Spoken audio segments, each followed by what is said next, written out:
So, good morning, everyone. Everyone is having a good time? Fruitful? Yes. Yes? Yes. We are. Amazing. So, I'm not going to put a lot of time into introductions because you guys need literally no introductions, whether your companies or you as individuals, what you have done to the industry, what you have done in your past careers is already remarkable. But today's panel is very much about you and your companies within the Saudi hospitality landscape and market. So allow me to have several questions about what Saudi has to offer, what Saudi market is all about, and we'll take it from there. How about that? So for obvious reasons, knowing my background as well, for some of you, I come from a human capital background, so definitely my first question will be related to that. And also due to how significant is the soft infrastructure, as my colleague Fahad was mentioning to me a minute ago. So within the Saudi context, Saudi Arabia, for example, last year, His Excellency Ahmed Al-Khatib, to be specific, launched the largest tourism human capital development program ever, globally, with the largest fund. And the program entitled to train about 100,000 people, locally and internationally, and that was achieved. This was last year. And it was named as the Tourism Trailblazers Program. So my question to all of you, please. Were you part of that project? And if you were, how did you support achieving those ambitious numbers and ambitious plan? And if this program were to repeat this year, for example, in a similar format by any way or shape or form, how would you contribute and support it perhaps differently or more impactfully? If I would like to start with Mr. Fahad. Of course. First of all, salam alaikum. Good morning, ladies and gentlemen. That's a wonderful place to start. I think for us as hospitality operators, we are very close to the market. We have a huge responsibilities that we shoulder to ensure that we provide a strong platform for local communities to develop into the sector that we operate in. And the program that you mentioned was honestly one of the most exciting things that we have seen from an operator perspective, because it really feeds into what we want to continue developing. So for Millennium Hotels and Resorts, one of the main objectives we have is community. It's a key pillar that we focus on. And part of that is the overall impact that we play within the ecosystem that we're operating in and the economy of the country that we're in. So coming back to the question of human capital, what we've done is piggybacked off of that wonderful program that was launched last year, and we've set up our Millennium Academy. And the idea is to build a sustainable model where we can train our colleagues all the way from the junior levels through management trainee programs to ensure that this becomes a fruitful career, whether within the family of Millennium or abroad as well. So for us, it becomes an enablement for the hospitality sector and growth of human capital within that sector. Amazing. So I'm very happy to hear that. I never knew about Millennium Academy. So that's impact on the ground. If I may know what Marriott had contributed to this initiative in any way in the Saudi market. Yeah, I think it's a very important subject, and I'm happy you've started with the human capital subject first. For us as Marriott, we have today, putting a few numbers there and bringing context to this, we have about 35 open hotels and about 35 projects in different phases, including some of the openings to be this year. They're obviously, like the whole kingdom, we've had a big focus on localization, so it automatically leans towards programs like that you just mentioned, where we are absorbing an X number of local Saudi nationals to be working in our hotels and bringing that on-the-job training as well. But I think for us, the journey is continued with a program that we launched a few years back, which is called Tehseen. We launched this program in partnership with Cornell because we feel that, yes, there needs to be a lot of entry-level jobs done by Saudi nationals, but also we see that the mid-management and a lot of the general managers, hotel managers of the future in our hotels coming from Saudi. So we started a program called Tehseen, which is a partnership with Cornell. It's a 2-year program. It's on the job. And the leaders chosen actually go to the different disciplines, different departments in our hotels working in kind of gaining actual experience and kind of having that experience. However, I think what's been interesting is if you look at it in the last 2-3 years, we've had about 150 graduates from this program for the leadership roles. 70% are today at leadership roles in all our 35 hotels. And I proudly say this, that the 30 who left are still within the industry in Saudi Arabia. So end of the day, it's a growth in this market. And I often joke with some of the people who went out and came back saying they went to flirt and come back home. But then we also launched another program just last year, which is our high potential Tehseen, which is leaders who are ready to be hotel managers or general managers in the next 2 years. Because we see that, I mentioned earlier that we have 35 open hotels and 35 to open, and I'm sure many more to sign this year and the coming years. We see a lot of these hotels having general managers from Saudi Arabia. So we have started this high potential Tehseen program, which is a 2-year program, at the end of which they would be taking over hotels and being leaders of different hotels in the kingdom.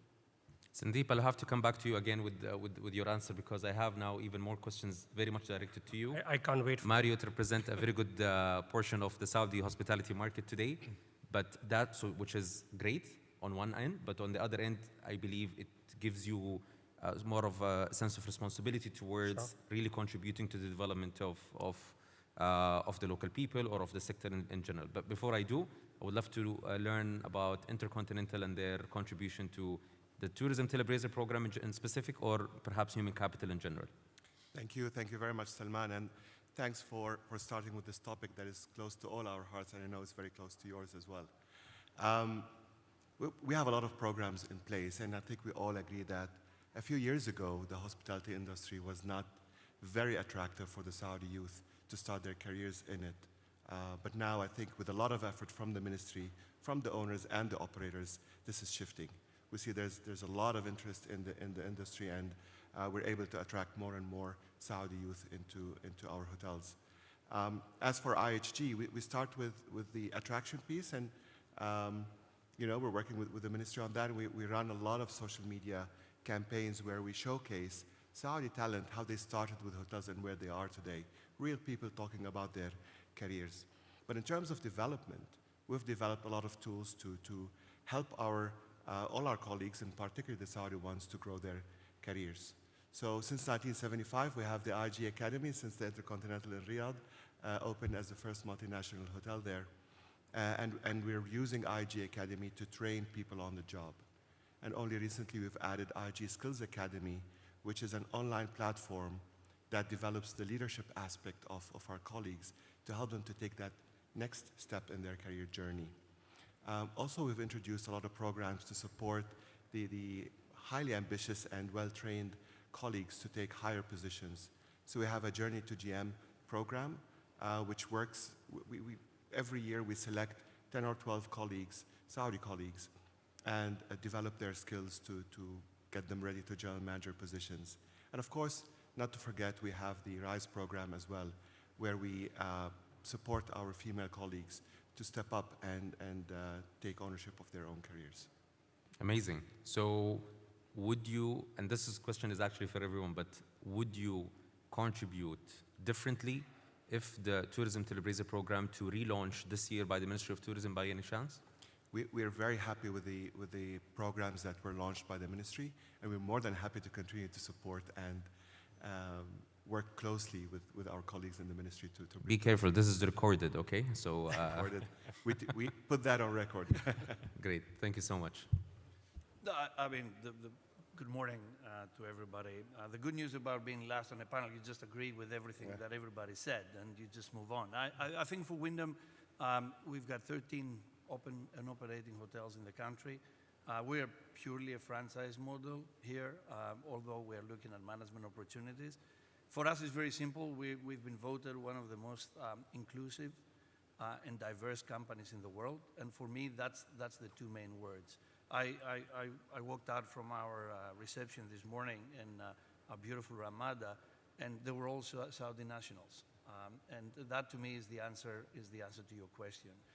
If you look at what is happening in Europe, 50% of the people who graduate from hospitality schools actually don't stay in hospitality. And here, you look around you and you see these wonderful, smiley, young nationals that they want to stay in the hospitality industry. So for us, it's a no-brainer. We need to be part of every initiative that either the private sector or the public sector is actually initiating in the country.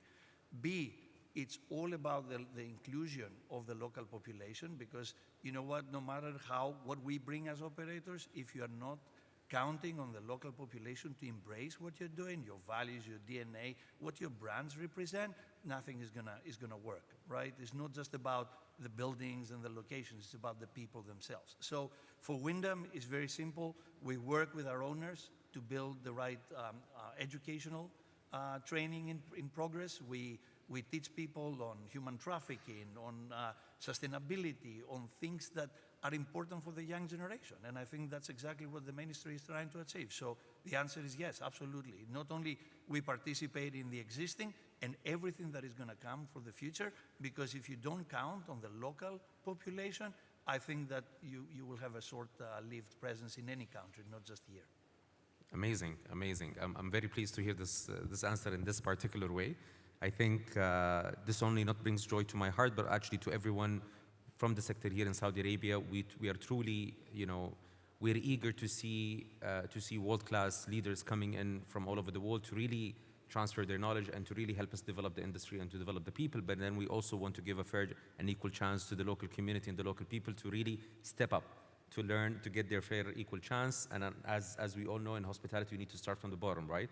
So they have to start from somewhere at the bottom, and they need to, climb up the ladder to achieve what we would like them to achieve moving on. So I would like to go to the second point, and perhaps we can come back again to the human capital if we have some time. So Saudi Arabia is very ambitious when it comes to tourism development. I think and Saudi Arabia made it very clear to the world how serious it is to develop the tourism industry. And I personally like to use the launch of the e-tourist visa as an evidence, right? Anyone can say that, oh, we look for tourism. But opening up a country like Saudi Arabia, when it wasn't very easy to have access to being extremely accessible today, this is no joke, right? So, and then obviously much more, announcement and much more initiatives were launched post that really proves how serious is Saudi Arabia about developing tourism. But also Saudi Arabia is not only focusing on the major cities. We are extremely focusing, or we are extremely or equally interested, let's say, to develop rural areas across the kingdom. What is your contribution towards that development? How can you as international brands contribute into those development, considering the different type of challenges that all of us may know, right? Considering that it's a local area, rural area, limited resources, you may not have the same ADR or even occupancy rate throughout the year, and so many other factors. So if I would like to start with Millennium, please. Of course. And again, I think that's a very, very important point. Generally speaking, Saudi has been known for its major cities, the two holy cities, of course, and our presence there is always very important.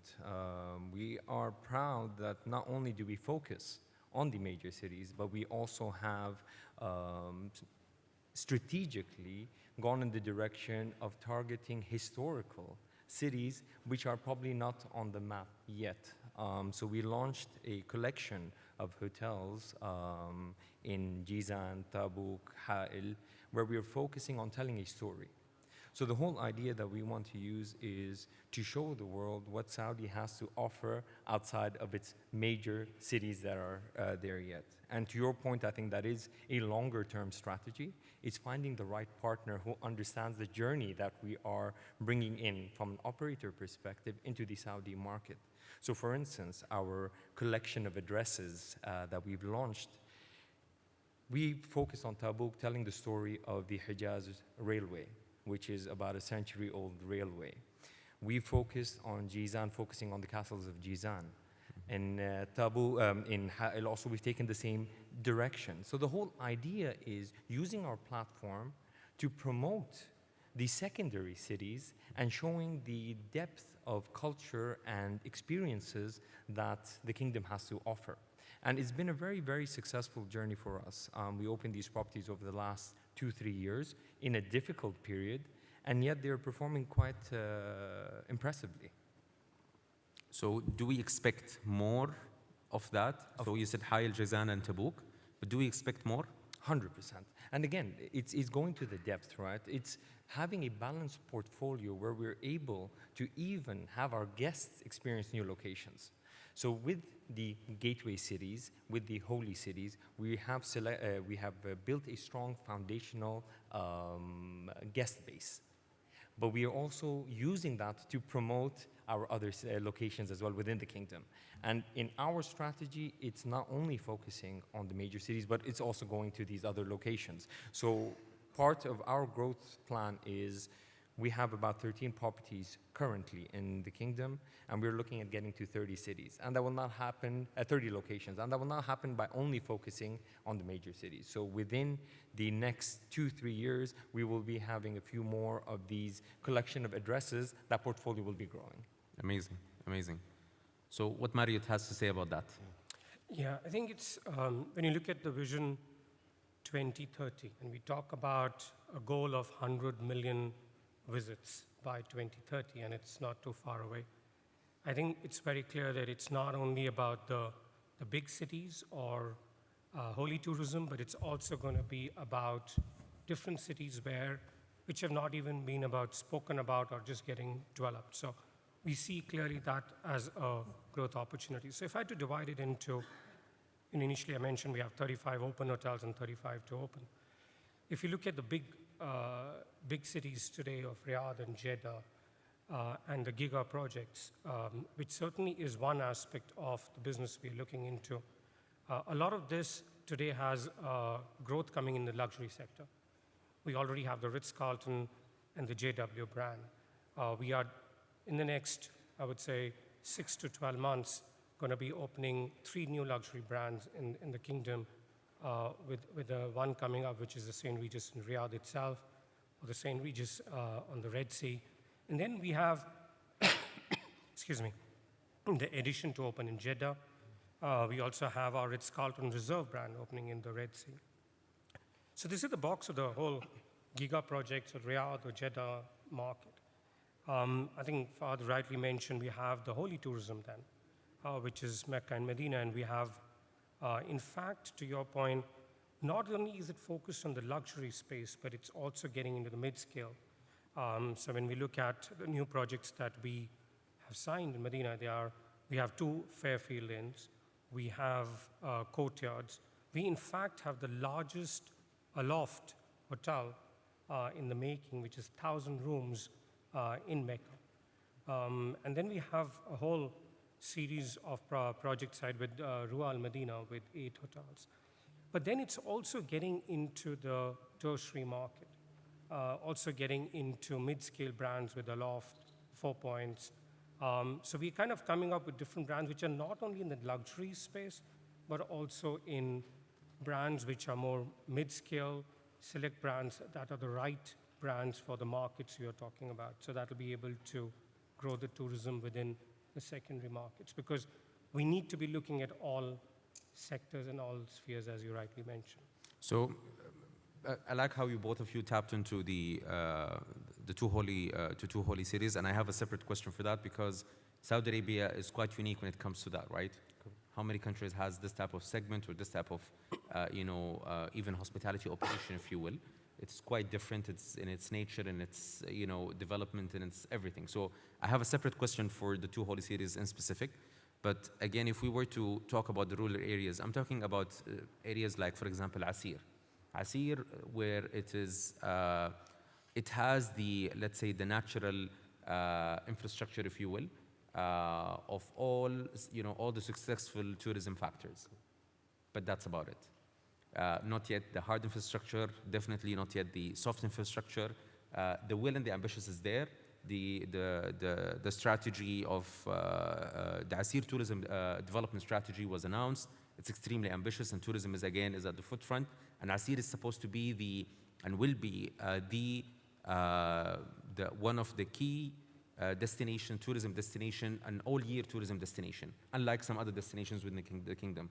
So now, how do you think, and if I may, Sandeep, come back to you again, how do you think Marriott can contribute to this not so easy, mission to develop a rural area and to turn it into a tourism, and a full-on tourism destination, considering that definitely that there are some responsibilities that goes towards the regulators, perhaps the enabler, perhaps the local authority over there.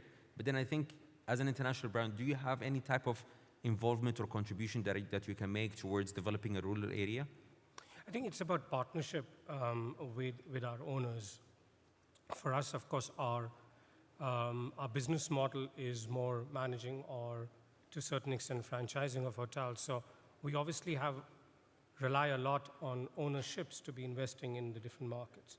So it's about having this partnership where we are able to promote those locations which today might not be well known globally. So let's bring this to perspective. We have, for example, the Marriott Bonvoy loyalty program. We today have 182 million members. If today we want to promote an area in Saudi Arabia, a city which is not very well known yet internationally, because there would be, for sure, when you start looking at it, there will be a lot of domestic tourism, but we need to kind of get a bit of international tourism as well. A program like Marriott Bonvoy could be promoting these destinations, but yes, we need to partner with different ownerships in the kingdom to look at different projects, and we can bring the brand, we can bring our huge following of Marriott Bonvoy members to promote these and then bring it onto the map to kind of get people to start traveling, which automatically then, coming to your question, is a bit of a interesting cycle that the more people they are visiting, the more help that happens to that particular location, and then it transforms into a city and kind of keeps growing into larger scale attractions. Very clear. Thank you so much. Well, I cannot but agree. It's all about partnerships. You can't expect the brands only to drive those locations. But if you look at what started last year as well, the Ministry of Tourism has held a lot of investment conferences in those remote locations. So we've seen conferences in Al-Ahsa, in Asir, you mentioned Asir, and in Baha, to bring all stakeholders to those locations so they can see something that they've never seen before. We've explored destinations that many Saudis even don't know they existed in their country. So it's all about bringing that knowledge first, and then the confidence and the investment over there, and operators will join. We currently have 38 hotels operating in Saudi Arabia. The pipeline has 35 hotels. The diversity of the pipeline is in the brands, of course, but also in the destinations where we're opening. We're going into markets that we're currently not operating in. So Najran is in the pipeline, for example. Speaking of Asir, we're bringing back the Intercontinental brand to Abha area. So we're working in those locations to bring the experiences to our traveler. And if you look at the diversity of the brands as well, we've operated in Saudi Arabia for the longest time under 3 brands only: Intercontinental, Holiday Inn, and Crown Plaza. Only recently we've introduced Voco and Staybridge Suites for the extended stay market. If you take a look at the pipeline, the spectrum is much, much wider. So we're introducing Holiday Inn Express, that is the select service brand, in locations that do not require the sophistication of the service. But on the other spectrum, we're bringing Regent to Saudi Arabia, Six Senses, and most recently we signed with our partners in CAFT, the first Kimpton in Saudi Arabia and in the Middle East, actually, to be operating in King Abdullah Financial District. So that diversity of brands, the diversity of the locations, will bring those experiences to life to the international traveler. Amazing. Thank you so much, Maher, for your input. I think it's very eye-opening, and to witness the development of IAG over the years, and also its diversity of brands introduction, just like how all the other major brands are doing, and I thank you all for that. I think it does definitely add to the hospitality landscape, and we would love to see more of that. For you, so it's the same question, but I would like to add the focus towards the mid-segment hotels.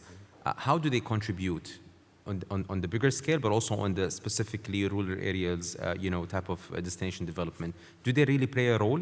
And if they do, how do they do that? Yeah, I mean, we are the world's largest franchise company, right? We've got 9,150 hotels, and you can imagine they're not all in major cities. We wouldn't fit them in all major cities. So for us, it's very simple. I think if you look at 2030, it's all about transformation and the inclusive nature of tourism. And you cannot transform a society or a destination only by major cities. You need to look at how you can include the smaller cities in the tier 2 and tier 3. We are the world, I mean, anybody can debate, but we are among the leaders of economy and mid-scale around the world with our brands. And for us, the growth is not just, as I said, not just in major cities, but in tier 2 and tier 3. But we have to be very cautious because, first of all, it takes education. Without education, you cannot force development in rural areas or areas to be developed. Second, it's a marathon, not a sprint. So you don't expect things to happen in 2 weeks or 3 months or 3 years.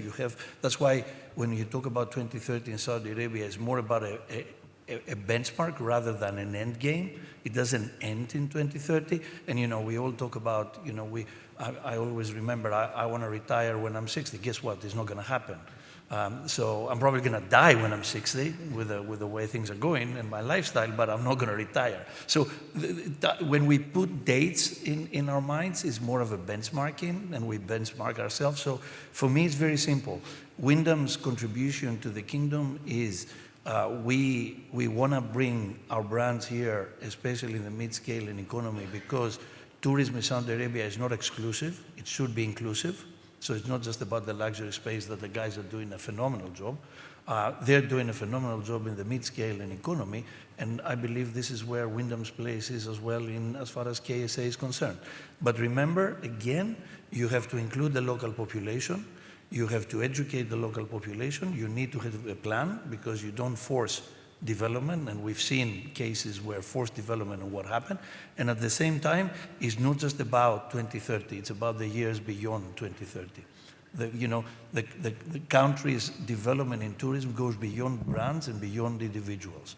And this is what excites me personally, and I'm really pleased that I'm part of this journey, because I can see the transformation nature, not just in major cities, but in second-tier cities and third-tier cities that tourism has in this country.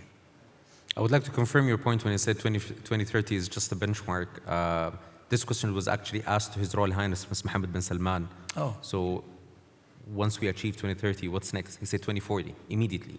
Oh, good. So we're aligned. Okay, that's good news. Yes, you're doing it right. So definitely this is a non-ending, an ambition. We're truly ambition. We're not here just to make, to achieve a certain thing and then go home. We're here to literally contribute to the global economy and to the global scene, if you will. I can talk by experience. The Greeks invented hospitality, and you probably know I'm Greek. Acropolis has been there for 5,000 years, and we still welcome millions and millions of tourists. It's a long process. 100%. It's not just about a date and an end game. 100%. So thank you for your answer there, Dimitri. I would like to, this question in particular, I'm not going to address it to any specific person. Please feel free to answer it if you feel like you have something to share. But it's something that is extremely also important away from hospitality, away from human capital and away from development in rural areas or what's not, technology. So whether you like it or you don't, sometimes it can be really difficult to absorb or to really comprehend certain technologies, and with that comes frustration, with that comes you may feel uncomfortable. Sometimes I'm talking on an individual level or perhaps even at an organizational level, because with change comes resistance sometimes, right? But far away from all of that, technology is a fact. And it is playing an integral part in our daily lives, and it's now in our businesses as well. And it's becoming more and more, and the role of technology is becoming more and more impactful, if you will. especially with the very latest technologies that we're witnessing, such as ChatGPT, AI, and metaverse, and so on and so forth. So I think you have something to say over there, right? No, I'm just so proud. I've got 2 teenage daughters, and I just have my TikTok account established last week. Mabruk. And I'm extremely Good job. proud. I'm extremely You're getting proud there. of it. Yeah, I mean, look, the technology is an enabler. Is not a replacement. Yes. Technology, unfortunately, I travel about 200 days a year, and technology, in some extent, has replaced my relationship with my 2 teenage daughters. You know, they WhatsApp me instead of calling me, and when I ask them why, they said it's easier. I don't like that. I think you can talk about technology until day comes, but you cannot replace the people in hospitality. In this business, if you don't love people, you better do something else. You gotta love people.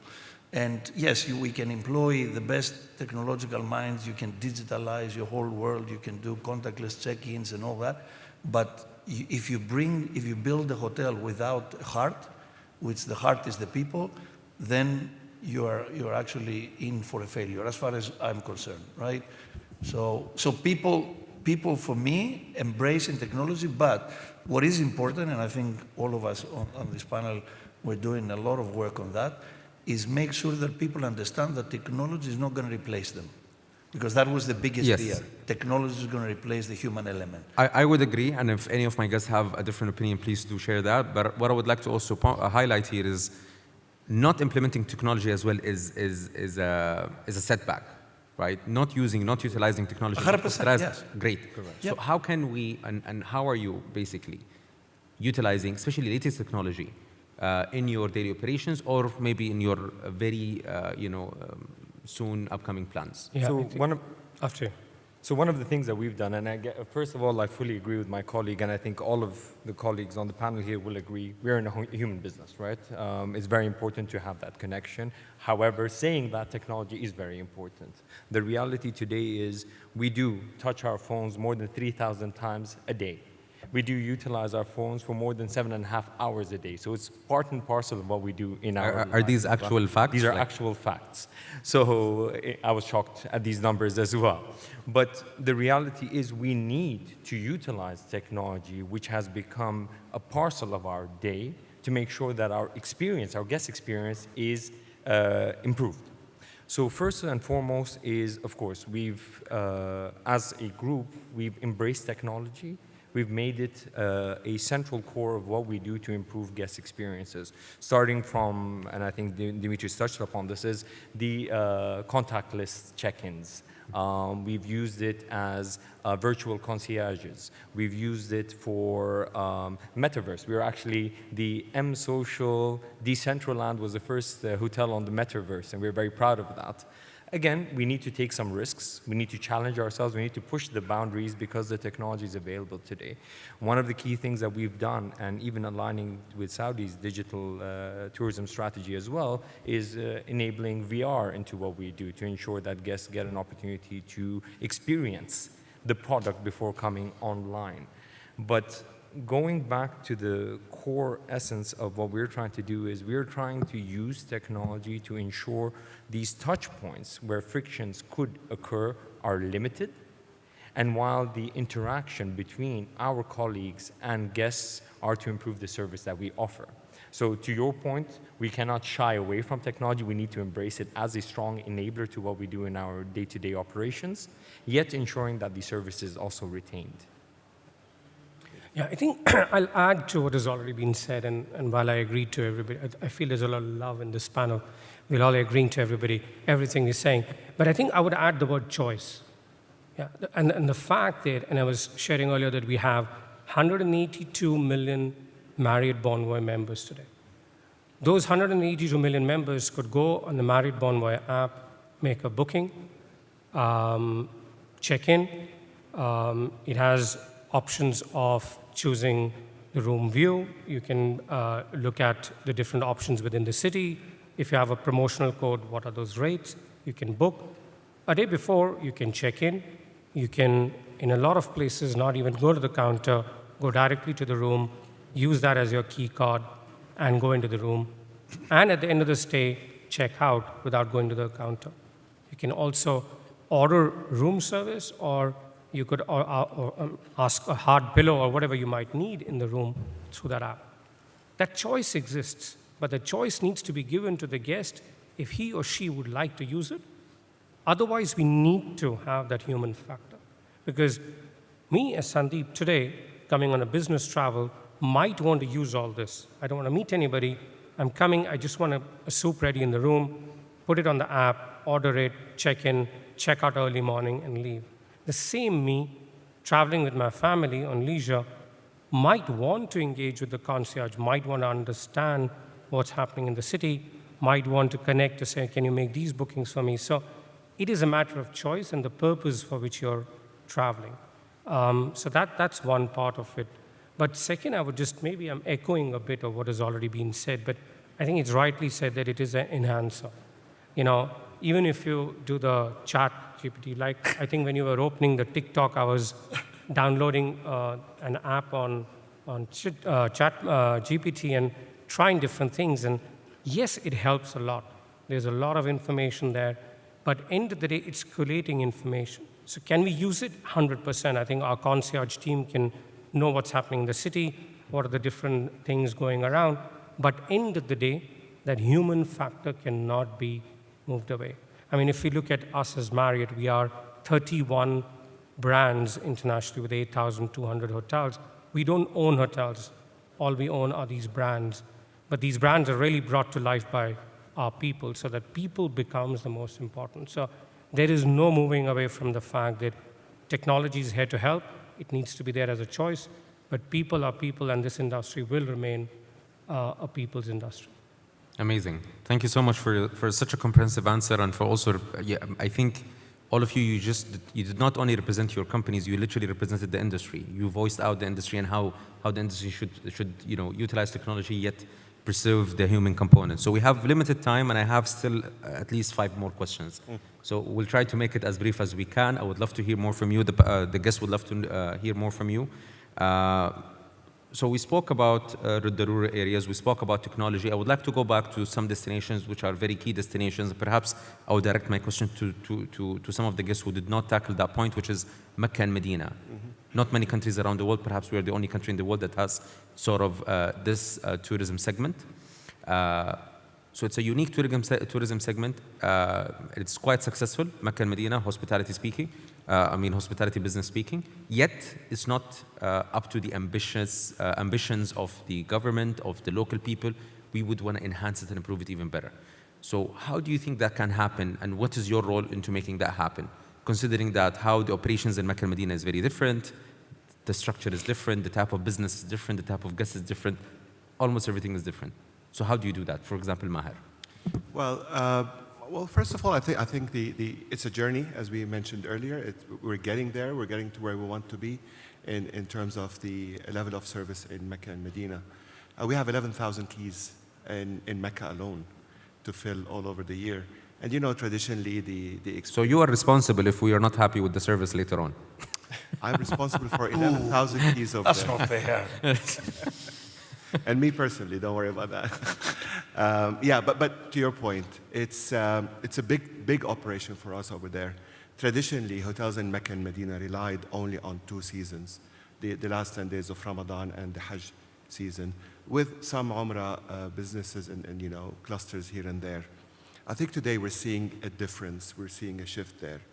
With the enhancement of the visa regulations, we see a lot of people coming to do business and then extending their stay for a couple of days to hop on a train, go do Umrah, and then come back to Jeddah before they go back home. It's not yet a trend, but it's growing. It's getting there. And I think that will change the way we're doing business in Mecca and Medina, and will provide a different kind of experience to an international traveler that's coming to the kingdom.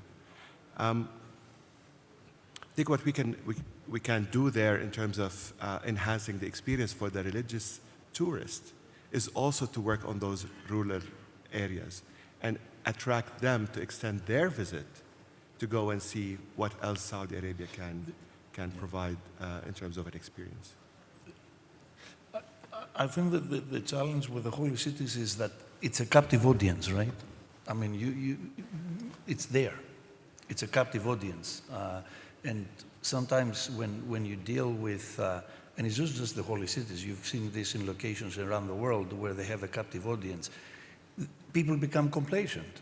You know, money is coming in, money is pouring in, the occupancies are there. People will have to do this. It's, as I said, it's a captive audience. How do you actually, and I fully agree with your comment, how do you make that captive audience understand that there's more to Saudi Arabia than the holy cities? That's where the trick is. The trick is, yes, while you're actually developing and enhancing the services that you offer in the holy cities, but that captive audience needs to realize that the kingdom is far more than just the two cities. It's far more than that. And I think that is where we all need to work together with the government for people, all these million people who come here for this very significant moment in their lives, to actually realize that there's so much else that the kingdom has to offer. Awesome. So I think the time is up, so I'll ask one more question. And I think this will be relevant to many of even the current guests that the current audience that we have here, which is, as international brands operating here in the kingdom, obviously all over the world, but also here in the kingdom. And the kingdom has been, I would like to say, generous in its initiatives, in its subsidies, in its fundings, in its different type of enablement, if you will. And you already mentioned your sort of sense of responsibility towards giving back to the local people through trainings, giving them opportunities, employments, etc. But what about local businesses? What about the local economy and local businesses? How are you contributing to that front? Because it's also very important, right? The Saudi economy, a big portion of that is represented by SMEs, small and medium-sized enterprises. Right. So how does international brands and international chains look at Saudi SMEs, small and medium-sized enterprises, work with them, vendor them, and use them as vendors for different components? If I may, again, you're pulling at things that are very close to my emotional I'm glad. feelings. Please. Again, I think it's very important to go back to what I alluded to earlier. One of our key pillars is community and authenticity. Those are two areas that we really focus on in any market that we operate in. And when I say community, it's supporting that ecosystem that we're in, right? One side of it is from the employment perspective and making sure that we're giving back and creating that knowledge economy. But on the other side is integrating SMEs into what we do. So in Hal, if I can just give an example, we actually have a pop-up of a local business that does arts and crafts and supports that local economy over there. The reason why we do that, it's multifold. Of course, it's very important to make sure that we're supporting the businesses within the platforms that we have across the many projects that we do operate in a certain geographic territory. But more than that, also from a guest perspective, it's very important that they want an authentic experience. They want to interact and have an opportunity to purchase from local businesses. So it's very important within our strategy to not only look at these businesses as a nice to have, but even have it integrated within our DNA. Do you use them as your vendors? Definitely. And again, one of the programs that we're looking at launching is having targets set within each geographic areas of how we can bring them into our procurement system. Perfect. Perfect. Thank you so much. Yeah, I know as much as that is beeping, time is up. I think for us, the biggest two will remain. One is people, again, we said about it's people's industry. We're talking about local. I mean, 2/3 of the population of this country are people who are joining and starting in different careers. It's the youth. I think supporting them grow, not only to enter the industry, but be the leaders of tomorrow, I think it's a key one. But coming back to your question, I mean, we just recently renovated the JW Marriott in the city, and we opened a restaurant where the whole menu actually is dedicated to all local farmers. It is a farm-to-table menu where we're talking about where does the vegetables, the cheese, or the meats come from, which are all absolutely local and from farmers and not from just big companies. So I think there are different ways in doing it, and it's a great start to the journey. Are we where we want to be? No. But I think it's been a good start, I would say. So we can say that Marriott has it on their radar? Sorry? So we can say that Marriott has it on their radar? 100%. Okay. And this is just one example of the many. I wish that was not beeping. We could have continued into no worries, more but examples. I'm sorry. I'm going to use my authority as a moderator. I'm going to still ask Intercontinental about their take on that. Yeah, well, listen, it's the same. Very briefly, you cannot provide a local experience without using local ingredients provided by people from the local community. And that's our aim. I mean, I definitely echo what was said. In the interest of time, I'll just summarize it as that. We definitely want to bring that and use local experience providers, local ingredients provided by people from the community where the hotels are. Okay, great. They keep on bringing up the sign on and on. Yeah, again, same thing. You mentioned the word ecosystem when you open this panel, and brands cannot be on an ivory tower. We're not the angels of change on our own. It has to happen with the local community. So when you're part of the ecosystem, what do? Everything you do actually contributes to the development of that ecosystem, from the Uber driver, the taxi driver, the guy at the airport, the guy who sells the souvenirs. We're all part of the ecosystem. Hospitality is not just hotels. Hospitality is the whole world. The whole world actually is part of that hospitality industry, if you think about it. So we are part of the ecosystem. We do our part, but we are not on an ivory tower thinking that we are the only people who can actually make the difference. The collective makes a difference, not the individual brands or the individuals themselves. And that's what we believe. We see the development of the kingdom as well. Thank you so much. I mean, this has been really wonderful. Ladies and gentlemen, please help me thank these wonderful guests and panelists for their generous time and for their comments. And we look forward to reconnect. I mean, we're in the same industry, so definitely we'll be connecting soon. I would love to hear about the development, especially on these specific topics that we have tackled, whether it's rural areas or local SMEs or human capital development, just to witness how the international brands are also growing in their contribution to the local market. Thank you so much. Thank you.